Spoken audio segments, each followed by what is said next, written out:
Alright, folks, if you thought one night of chaos was enough, think again. Today we're talking about The Hangover Part II, the sequel that takes bad decisions to a whole new level. Because apparently, if something goes horribly wrong once, the only logical thing to do is try it all again in a different country. This time, our Wolfpack is headed to Bangkok. Trust me, it makes Vegas look like a stroll through the park. So, here's the lowdown. Stu's getting married, and he wants a nice, simple wedding in Thailand. Because, you know, that's obviously the safest choice for this group. But instead of the quiet pre-wedding brunch Stu had in mind, he ends up with a shaved head, a face tattoo, and absolutely no clue where he is or what happened. Basically, if you ever needed a reason to reconsider that one last drink, this is it. We've got the whole gang back. There's Phil, who's like the captain of bad ideas, Alan, who's, well, Alan the man's practically a walking disaster, and Doug the one guy who smartly sits out most of the action again. Because if you were the one person to miss all the madness last time,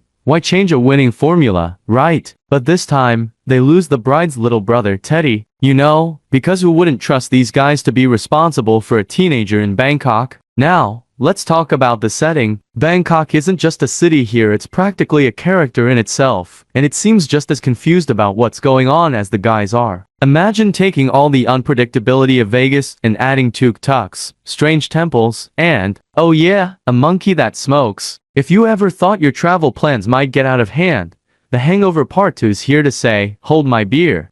Look, they pretty much took the original formula, cranked it up to 11, and then added a monkey and a face tattoo for good measure. It's like they thought, how can we make every bad decision even worse? And guess what, it works. Sure, some jokes are recycled, but when Alan's involved, it somehow stays hilarious. You'll laugh, you'll cringe, and you'll probably thank the universe that you didn't wake up in a Bangkok hotel missing a tooth. Does The Hangover Part II have a deep, meaningful message? Well, no, not really, but maybe it's trying to tell us that friendship means sticking together, even if your friends are borderline lunatics who'll accidentally get you a face tattoo. Or maybe the message is, when in Bangkok, don't. Yeah, let's go with that. Okay, let's be honest, some people didn't love this movie. They said it's too similar to the first and predictable, and sure, maybe they're right. But if you're watching The Hangover Part II, you're not here for the plot twists, okay? You're here to see how much worse it can get. And spoiler, it gets pretty bad. So, would I recommend The Hangover Part II? Absolutely, if you're in the mood to turn your brain off, laugh at questionable life choices, and see a monkey out partying everyone on screen. Just don't expect a new experience. Think of it as The Hangover with a Thai twist, and about 30% more chaos. Perfect for when you want to laugh at other people's misfortunes instead of dealing with your own. Remember, what happens in Bangkok probably shouldn't happen at all. Thanks for watching. Hit that like button if you're glad you weren't on this trip.